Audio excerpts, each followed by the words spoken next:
किराएदार बेटा। उठ जा नालायक, सुबह के 8 बजने को है। तुझे एग्जाम नहीं देना क्या? थोड़ी देर और सोने दीजिए ना पापा। तू उठता या फिर मैं तेरे ऊपर पानी फेंकूं?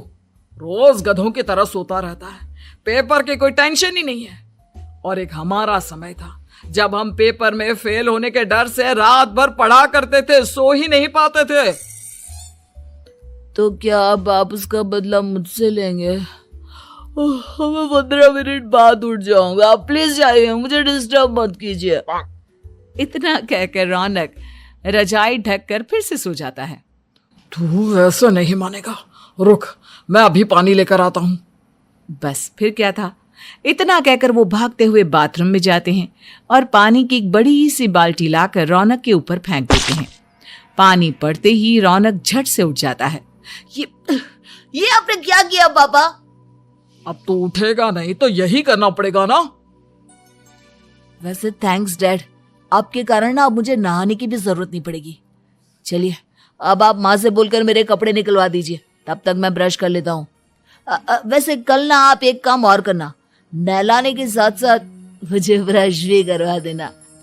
ये ब्रश करने में ना मुझे बहुत आलस आता है। रौनक की बातों से अरविंद का मुंह खुला का खुला रह जाता है।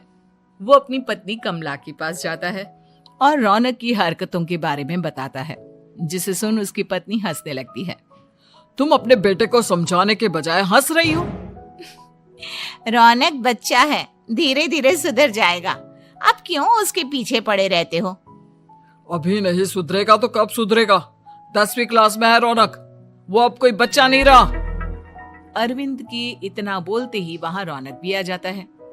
क्या डैड, मैंने आपको एक काम दिया था, वो भी नहीं हुआ आपसे। अरे क्या हुआ बेटा? माँ, मैंने डैड से बोला था कि वो आपको बोलकर मेरे स्कूल की यूनिफॉर्म निकाल दे, लेकिन मेरे पीछे पड़ने के अलावा इनसे एक काम ढंग से नहीं होता। देख रही हो कमला, देख रही हो अपने लाडले को? अरे आप चुप रहिए जी। चलो बेटा, मैं तुम्हें कपड़े निकाल कर दे देती हूँ। बस ऐसे ही साल पर साल बीतते जाते हैं, लेकिन रौनक के रवैये में कोई बदलाव नहीं आता। वो पहले से भी ज्यादा आलसी और पूरी तरह अपने माता पिता पर निर्भर हो जाता है। 2 साल बाद पता नहीं कहाँ गायब रहता है पूरे दिन, अब तक तो आ जाना चाहिए था। अरे आप इतनी फिक्र क्यों कर रहे हैं उसकी? दोस्तों के साथ खेल रहा होगा, आ जाएगा अभी। ये कोई टाइम है खेलने का? 10 बजने वाले हैं, इतनी रात में कौन खेलता है? कमला कुछ कहती उससे पहले ही रौनक वहां आ जाता है। मम्मी जल्दी से खाना लगा दो, बहुत भूख लग रही है। तुम्हें तब तक खाना नहीं मिलेगा जब तक तुम बता नहीं देते कि इतनी रात गए कहां से आ रहे हो। ओ प्लीज डैड, अब आप एसी पे प्रद्युमन बनकर मेरे सर पर बंदूक लेकर मत बैठ जाना। अपनी फालतू की बकवास बंद कर और बता कहां से आ रहा है। माँ अब समझाइए ना डैड को। बता देना बेटा, इनको भी तसल्ली हो जाएगी। आप बोल रही हैं तो बता देता हूँ, मैं दोस्तों के साथ मूवी देखने गया था, इसलिए देर हो गई। तो इन सब चीजों में मेरे पैसे उड़ाता है। कभी 1 रुपया कमाने के बारे में सोचा है तूने? जब देखो हवा की तरह पैसे उड़ाता रहता है।